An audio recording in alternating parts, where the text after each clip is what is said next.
Tell the audience a little bit about yourself. Sure. I have, as I've said before, probably the most obscure background, a weird background. I started young in theater when I was in high school and really enjoyed it, majored in it in college.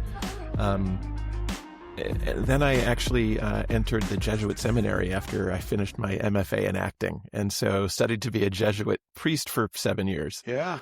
I left that to go do my doctorate in this field called dramaturgy, which is an obscure field, only about 6 graduates a year. There's only one school that gives this doctorate. And it really is the study of storytelling and how we tell stories, how we structure them, how they exist in time and space, and propel meaning of what it really means to be human. And so it's odd that I took a theater background. I was a professor for 25 years. Yes. In a program called Performing Arts and Social Justice, and got my way into coaching and working in large corporations by helping people tell their stories more effectively. Careers never make sense in the windshield. They always make sense in the rearview mirror. Yeah. Like every little stop that you made along the way, it's like, oh yeah, of course. Totally. Of course it makes sense. Yeah. It's just weird how it all comes together. Were you being on the Franciscan side, were you a Pope Francis guy? I am, and I'm a Pope Leo guy. But yeah, Pope Francis is the first Jesuit, which was really cool. Didn't suck. It's funny because I tripped across a book that John Paul wrote the other day, and I'm like, I don't know this to be true, but I guarantee, or I don't think that Francis stopped to write a book. Yeah. You know what I'm saying? Like he was too, like, I'm going to be out with the people. Like, that's right. Yeah, that's right. Which I like. I mean, I like John Paul as well, being a cradle Catholic. I like all of them. However, they're all different. It's nice to have an American. We'll see how that goes. I'm really curious. I like him so far. I think he's been great. But it's a tough political time. But it is very tough. Catholicism is having a resurgence.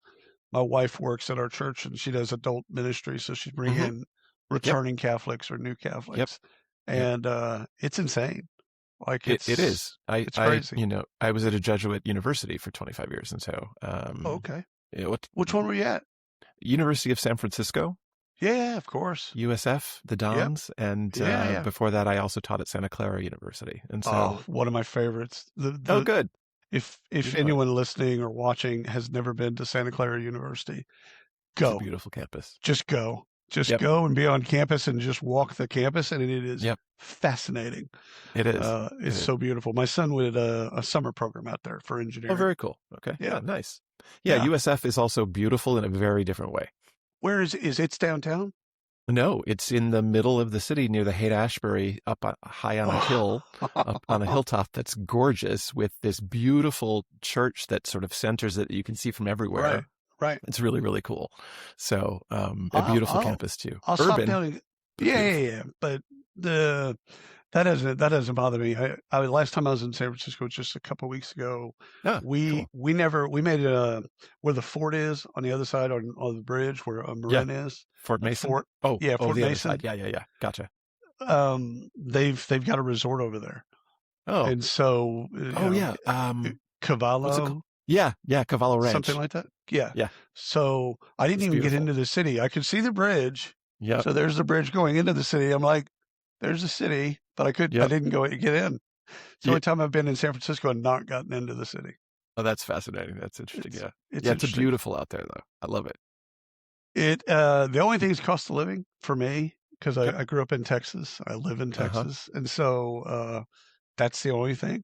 That's my only thing. I'd have to live in like Fresno or Bakersfield or something like to make the money I make go. Go farther. Go. Yeah. Sacramento. Go. Well, okay. What's the towns right on the border of Nevada? Yeah, probably over there. Because I can't go up to Tahoe because that's all. It's tough. All extremely wealthy. Affordability is insane in the Bay Area specifically. It's just it's nuts. And No, now with AI, it's getting even worse. 100%, 100%, Yep, because more people are making higher dollars, and so it's that's right. getting even more insane. That's right. So your current work that you're doing now, tell me Hmm. a little bit about what you're doing these days Yeah. with your coaching business and your kind of consulting business as well. Yeah, so it's a small communications coaching firm. Basically, we've got a series of coaches who are trained in our model and what we do, and we work on high stakes events for major corporations. And so we coach a lot of executives. When you've got something important to say, it really makes sense to invest in first the content in the way that you say it, and second in the way that you deliver it. And so we really help people feel more confident, both in their storytelling and in their delivery. But we specialize, I do, in working with non-native speakers to give them the same level of confidence, because there's a whole range of studies and stories around how confidence actually works. And as native English speakers, we don't even know what we're looking at and judging when we tell somebody to be more confident. And so, Yeah, there's all kinds of bias or unconscious bias that's underneath that. huge Um, amount of unconscious bias. and it could be, I'll go backwards. One of the things I think TED did really well, especially at the beginning, the original TED, not Yep. TEDx's, but the original TED Talks, Yep. is they manage quality. So Uh-huh. they manage the process of, okay, what are you going to, you're not Uh-huh. just going to jump up on stage for a bunch of people. That's So right. what are you going to say? How are you going to say it? How are you going That's to, right. what's the impact? I Yep. thought that probably better than any other thing like that. They did that really well. Just the management of quality and making sure that the Aussie audience, whether or not someone's talking about parking signs or, Mm-hmm. genetic Mm-hmm. mutations, doesn't matter. They're Mm-hmm. going to get something out of it. I agree. I think they did a really fantastic job of elevating what the role is of communication in that way, and really good, strong communication that has a point of view, that gets the message across easily, that people can understand. It's why it's got so many downloads, because it's Right. accessible, it's Right. interesting, it's topical, all of those things all at once. So the Yeah. non-native speakers that you're working Mm-hmm. with, I'm assuming that you're working with the rest of the team that, let's say it's English speaking, and Mm-hmm. you're trying to kind of deconstruct or get them to understand kind of what's going on and what type of biases they might have, et Mm-hmm. cetera, et cetera. Well, So let's unpack some of that. sure. Well, I think we all have bias around the way people speak. We all do. Yeah. And there are lots of studies that show that people who speak in a way different from the majority, different from the way everybody else speaks, don't get promoted as often, aren't as trustworthy, whatever that means, don't have the same access to promotion and advancement in the workplace. Um, and and so that has a significant impact, especially on global teams, right? Especially when you've got a U.S.-based company that is global, and how they actually communicate with teams in other parts of the world. So it's not just cultural intelligence. That's one aspect of it. This is actually how people communicate with one another and what that means. And Are so, you dealing with some of the cultural norms as well? absolutely, Okay. absolutely. You Okay. you need to, but Yeah. AI is also now trained on cultural intelligence models, which can be really helpful.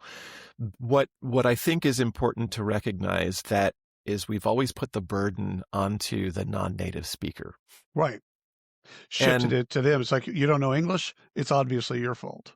or you're not communicating as clearly as I do, you need to get better at it, right? It's Without true saying that that. Without saying that. without saying it, but those are the Right. expectations. Those are Yeah. the expectations. And so what I like to say is that, I talk about Fred Astaire and Ginger Rogers, that Ginger Rogers did everything Fred Astaire did, only backwards and in high heels, right? That's the same thing that's happening with non-native speakers in a room, is they are interpreting, they are translating, they are figuring out their vocabulary as they're speaking. Sometimes they'll repeat themselves because they'll find themselves trying, the message didn't land the first way, maybe. Right. Right. And so they're unsure. So they're doing a hell of a lot more work in the moment, a lot more cognitive work that needs to be recognized. And I can tell you this, that that native speakers don't clearly understand what's going on. And so when I do workshops for teams, it's really great to see this sort of aha moment, both in the non-native speakers, in the recognition of what's going on, but also for native speakers to really recognize the way that they're using English isn't as helpful as it could be. I think, for me, it's also the quickness of a conversation. The speed, the velocity, etc. You get some people together and they're just used to, going through things really, really quickly. And here I am again in Paraguay or Buenos Aires or whatever. And all of a sudden I've got to stay with you, much less, think of keep what up. To say. Yeah, exactly. Right. Well, so there's a really interesting study, and I'm glad you brought up Latin American countries, because a lot of global companies that are based in the U.S. have Latin American teams. And Latin American teams often are speaking trilingually. They're speaking in Spanish, they're speaking in Portuguese, they're speaking in English. And what happens is, as soon as a monolingual person comes into the room, right? As soon as an English-only person comes into the room, everything's got to come to them. Everything's got to come to them. And so all of the linguistic flexibility and prowess and skills that they have in being multilingual and asking more questions of each other and giving each other more time to think and speak and doing it trilingually, all of it now reduces to English only, and it becomes more competitive for them. Turn taking becomes faster, just like you said. All of those elements now sort of evaporate when there's a monolingual person in the room. And most Americans are monolingual. So most Americans are monolingual. Most British are monolingual. Most Australians are monolingual. Same thing. Good point. And there's more non-native speakers in the world than there are native speakers. Turns out. 8 billion people in the world. Turns out English isn't the primary language of all of those folks. That's right. So teaching people that maybe never knew this was a thing, and it is a thing. So you're sitting around at a C-suite executive meeting, and you're like, okay, here's the thing. Is it positioned as inclusion? Is it positioned as what's the best way to position in today's political market? Right? The best way to position it is that this is a business issue, that you need your communication to be as clear as possible to everyone, not just to a select few. And so the better that you are using English to clarify what you're saying, to make sure the intention is there and that everyone throughout the globe understands it, that is a business decision. And so English isn't just English. Again, as you said, the British English, Australian English, Canadian English, United States. And then you got 11 different United States. And so you have colloquialisms, you've got slang, curse words, you've got all of this stuff in there that even we don't agree on. Well, interesting, because all languages have that. Spanish has that as well. My friends from Colombia will say they speak a really good, pure form of Spanish. It's just really interesting. And so we all go to have Spain and find out how not pure it is. But we all have these biases around, no matter what language we speak. There's someone who's been sort of told that they don't have a standard way to speak. And that standard is developed usually by people in power and people who establish these norms for what it means. I had that in school, actually. I came from the Midwest and had a really sort of flat sound when I was speaking. And I was told in theater school and in grad school to not speak that way anymore. Right. And so I was trained, 3 or 4 days a week for years. I can see that in character development. They want you to play a certain character. Okay, you're an English or you're an Irish mobster. Okay, you've got to. I can see that bit. But not just okay, don't be you, be this. That's it. And so what we say is it's not an accent, it's an identity, right? No one should actually be forced to change their accent or feel that their accent is somehow inferior, right? And so there's a really interesting study that was done in Canada at McGill University, and basically asked this. Maybe, let's say you're in a town that you don't know, your cell phone battery is dead, and your car isn't working. And so you ask two people, and you say, where is the closest garage? And one of them tells you to go this way, and the other one tells you to go that way. Who do you believe more? Do you believe the person who has an accent like you and speaks and sounds like you? Or do you believe the person who has a foreign accent more? And lots of studies like this, but basically 100%. what they show is you Yeah. tend to believe and trust the person who sounds like you. It's in hiring, they call it a like me bias. That's right. So That's there's 7 different biases in hiring, and that's a like me. So absolutely. I would trust whether or not I would ever say that. It's almost like silent or invisible It is. biases that happen. That's right. So I would trust that more for absolutely no reason other than my bias. That's right. Of someone who speaks like me. That's right. But here's the interesting thing about the study, though. It showed that bias actually gets diminished and almost eliminated if the person who has the foreign accent or the outgroup accent speaks with confidence. And so then the question is, what the hell is confidence actually? Right? How do native speakers register what confident speech actually sounds like? And when I asked this, I did this week in a workshop for a huge corporation. I asked, what does it mean? And they said, strength. And I'm like, what do you mean strength? And they would give me these qualities that didn't have anything to do with what the study actually measured in terms of confidence. Right. Because you can throw in tone and then decibel level. You can, look at body language and stuff like that. All this stuff. All of that stuff. Yep. Yeah. And there's some really simple things to do as well. You're right. Tone is really important, and tone is very difficult for non-native speakers oftentimes. They may be saying the right words and have chosen the right words, but if their tone isn't right, sometimes it can come across in a different way that they might not have intended. So tone is one of the biggest challenges. So they could be louder than they thought they were, or whatever, or softer. And either way, either of those spectrums, it leaves the other person going, yeah, I'm not sure I believe, or not sure I trust, etc. Which is why having really good audio, especially on virtual calls, is incredibly important. Yeah. And I can't tell you how many crappy audio Zoom calls are still out there, right? And Teams calls, because people don't have a good quality microphone.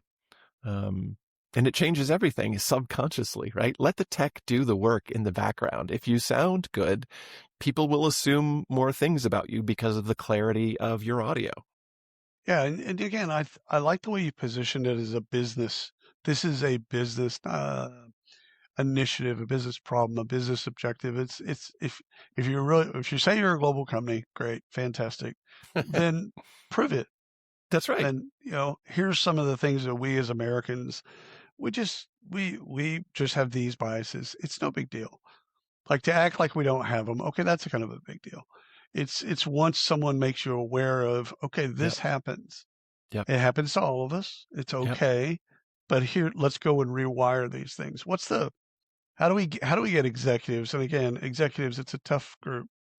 It's interesting because my relationship with executives is such that they take advice from me. They listen to me. Right. And I can, within an hour setting, make them feel so much better about what they're delivering.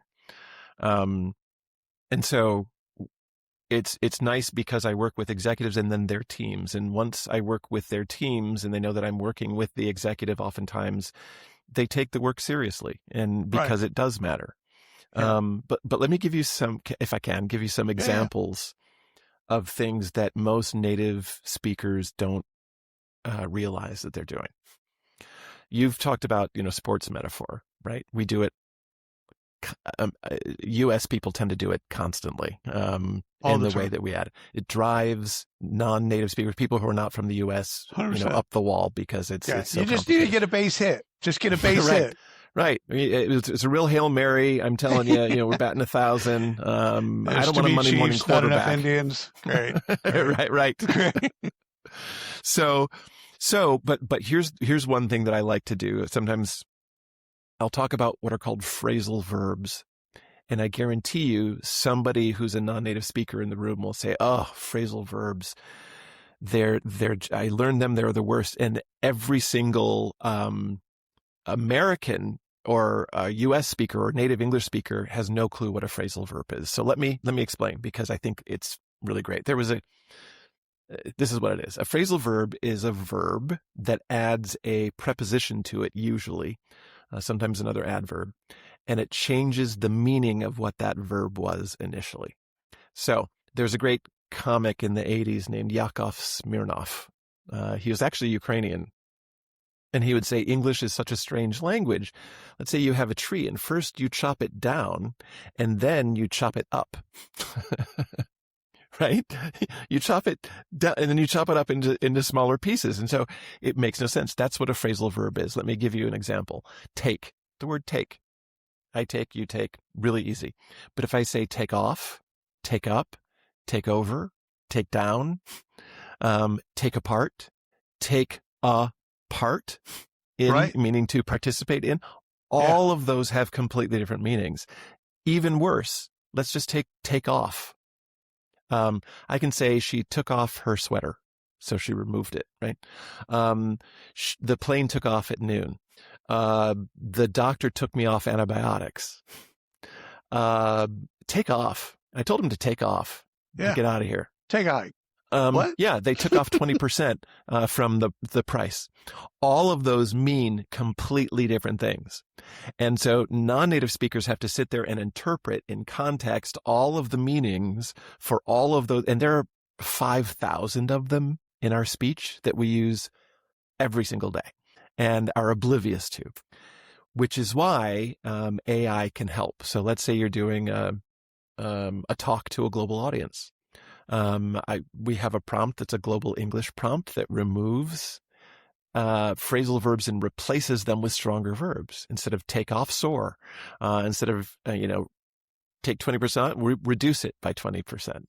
All of those things that just make it so much clearer, so much easier for people to interpret. So that's people that would fight this. I think it'd probably be some of the scientists or technologists. Some of the people from the hard sciences, they don't want, especially intellectuals, pseudo-intellectuals, they don't want to dumb themselves down. But this isn't that. This is being clearer for the audience, because in communication, there's a sender, there's a receiver. And if the receiver is not getting your message, it doesn't matter. It doesn't matter. It doesn't matter. Right. That's right. Simplicity is one thing. Clarity is another. Clarity, I often say, is the structure behind what you say. Simplicity is the language that you use. And let me tell you this. So one of our coaches is also a professor. He's a physicist. He has his PhD in physics. And as he was coaching with us and working with all these major tech companies in Silicon Valley, he was realizing there wasn't really an effective tool for researchers, scientists, engineers to help them understand that the complexity of their language needs to be much simpler. And really interesting research around this too, that shows that the less complicated your language is, the more citations you get for your research. Right. The more people take up your ideas. Exactly. Yeah. And I see this in med tech companies and in pharmaceutical companies. All the hard sciences. Got people, and it's like, what are you actually saying? It's my favorite thing to say for people who are presenting to me or I'm doing a high stakes presentation is, I'm sorry, what are you trying to say here? And then they say, oh, well, basically what I'm saying is this. And I say that. Yeah. Say that. Well, it's so much easier. I've done that test too with when someone does kind of where they're working on messaging. I'll go, do you have a grandmother or grandfather? Have they ever worked in this industry? Great. Go tell them, go run it past them real quick. That's right. And then ask them, did you understand what I was saying? That's right. And if they don't, you're talking above their head. And it's not them, you're talking about above other people's heads. That's right. Right. So I think it's a big jump for a lot of the hard sciences, because I work with a lot of IO psychiatrists. Mhm. and they have their own language, They and do. they're used to talking to one another. That's right. And the problem is like, okay, but there's a consumer part of your product that has Mhm. nothing to, they have no knowledge of what you speak of. So, I would say even that although there's this shorthand that happens all the time, that those people who can actually speak more humanly right, about what they're doing, even to colleagues of the same reputation and status and things like that, actually are appreciated much more for that work right. because they've made it easier for people, even just in daily conversation. But yeah, you're absolutely right. Well, I've Why told is people, it? oh, go ahead. Go ahead. Well, I've told Just people in the past, if you want to be understood, so Oscar Wilde will give some famous references. Oscar Wilde wrote for about 6 people. That's it. That's good. That was his bit. If the 6 people got it, that was his job. Hemingway wrote for everyone. Yeah. Yep. Okay, so if you look at his text, it's very simple, it's very Yep. straightforward, it's very That's right. descriptive. Mm-hmm. Everyone, you could be a mechanic, you could be a PhD, you could be this, You that, can and the other. understand. That's You true. can understand Hemingway. Mm-hmm. Oscar Wilde, because Oscar of all the Wilde. reference, because of Yep. all the inside, baseball Jokes. That's right. jokes and stuff like that. Mm-hmm. No, you had to actually have it explained to you Mm-hmm.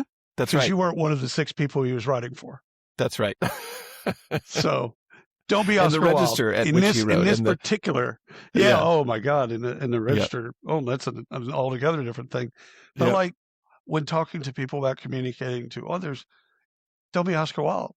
Choose to Mhm. be That's right. Hemingway. Choose to be Hemingway. I like Maybe that. not Michener, but Right. it's not in this day and age, but you'll Yep. get some glossy eyes. But Right. choose to be Hemingway. Still get your Mhm. point across. Mm-hmm. But get it across so that any level and any person can read it and understand it. That's right. That's the ultimate goal. And I think it's really interesting when we sit there in a room of both native and non-native speakers and say, well, what does that look like? Why do we rely on jargon so much? Yeah. Why do Yeah. we think it's applicable? And so It's a crutch. yeah, it is. Just a crutch. It is a crutch, and it hides. You hide behind that language, which really means nothing. And so, I did a workshop yesterday where I took the whole leadership team and gave them a dense paragraph and said, I want you to actually, based on what their role was. And I said, I want you to actually, and I said, yeah. And I would put it up on the screen. I would say, does this language look familiar? And they're like, yeah, we do this all the time. And I said, why? Well, some of it's to prove it's bona fides, right? So it's to prove that they've been in the industry for a long time.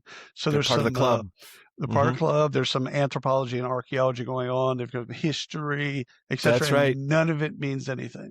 Nope. Because what you've done is brought it back to the central part of: do you want to be understood? That's right. That's right. It's a yes/no question. It is binary. Yep. Do you want to be understood? Yes. Okay, great. Let's work on that. Yep. And let's kind of deconstruct all of this stuff that you've accumulated in the way that you speak, the way that you put sentences together, etc. Because you now want to be understood. Maybe before you're into all the jargon because you want to be respected. That's right. That's a bit different. But the jargon actually doesn't make you respected. That's the thing. You know what I mean? I deduct IQ points for people that use jargon. There's a level at which it's ridiculous, and people recognize that you're saying a lot without saying anything. And so, at the end of the day, though, what I love is you can walk into any room and talk to any executive and just very simply, do you want to be understood? Mm-hmm. If you want to be understood, fantastic. Let's work on that. Yep. I do. One of the things that I do that really helps everybody actually is to teach them how to read from a script, but not make it look or sound like they're reading from a script. That's harder. That's harder than it looks. It is harder than it looks. Yeah. But I love seeing actors on TV or in movies kind of go through the bit. I'm like, God, they make that shit look so easy. And every time I get it, I mean, this is just on a very small scale, but we'll get ads that are ad reads. And it takes me 15, 20 takes because I don't speak that way.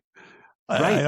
I don't speak that way. The way that they've written it, I don't speak like that. So here's what can help. And this is where AI, we're not using AI to its full potential, and we really can.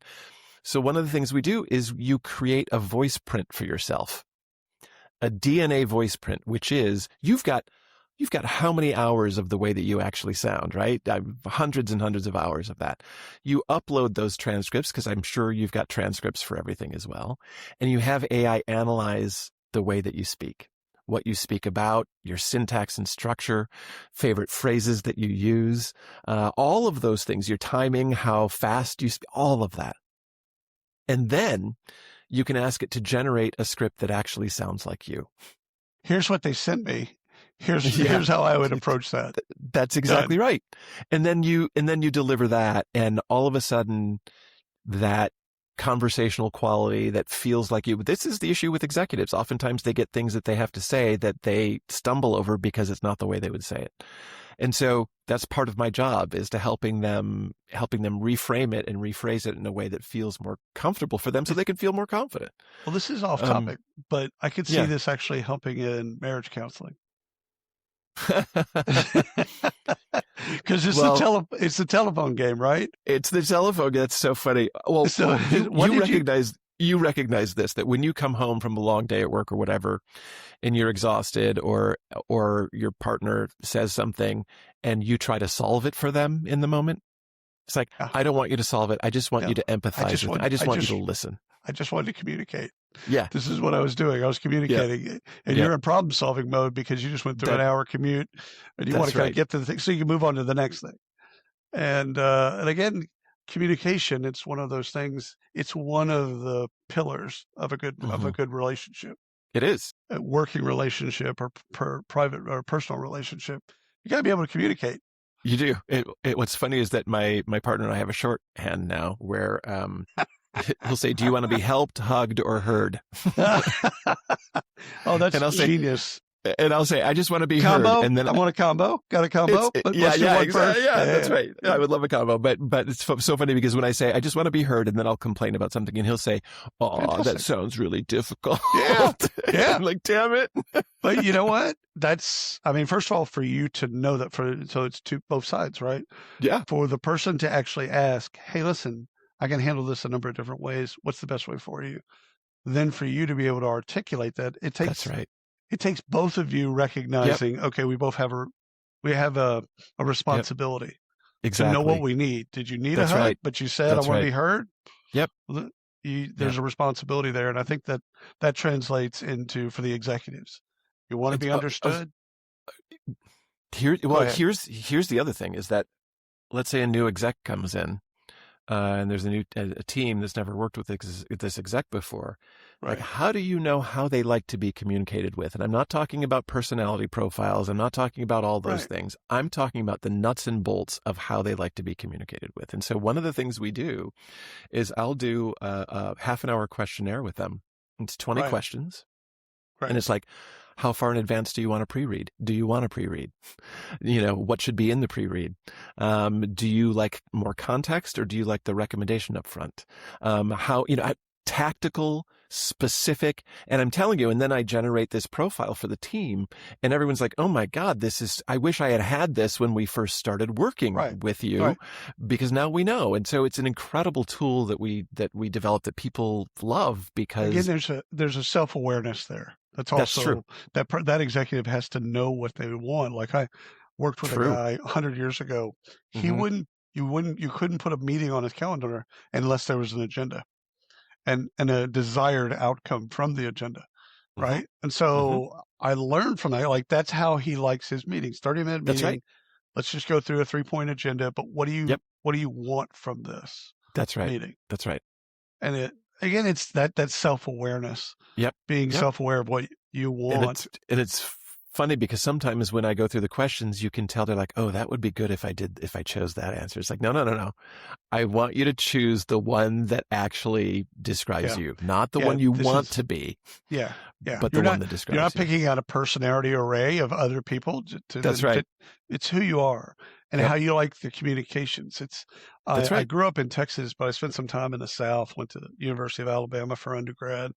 And I remember my first couple of jobs, and I was calling the Northeast, New York and Boston in particular, and a broad generalization of both those areas, but they are quick, like get to the point very quickly. And being in the South, I'm used to being, especially at that time, slower. Like, hey, how's your family? How are you doing? This, that, how's work? Relationship based. Right. To begin. So they're like, I'm doing well. Yeah. What do you want? Task based. Exactly. Task based. It's very different. Yep. And then I traveled all over Central and South America at a point in my life, and business is done differently there, in the sense of it was more like the South for me, at least my experiences, where you went out to dinner, it was all relationship, and then at one point, maybe the next day, that's right, you talked about business. But it was after you talked about all this other stuff. You talked about football. You talk about your family and all that type of stuff. They want to know who you are. Yeah. And then the next day or the day after, then you get into business. But I could see other Americans kind of like, okay, we're here. Get it done. Let's do the deal. It's like, that's not going to work. These are classic cultural intelligence issues that you face when you're moving into, and your communication has to be the same. It's got to be, some cultures really want to argue with you. 100%. They want to be incredibly direct.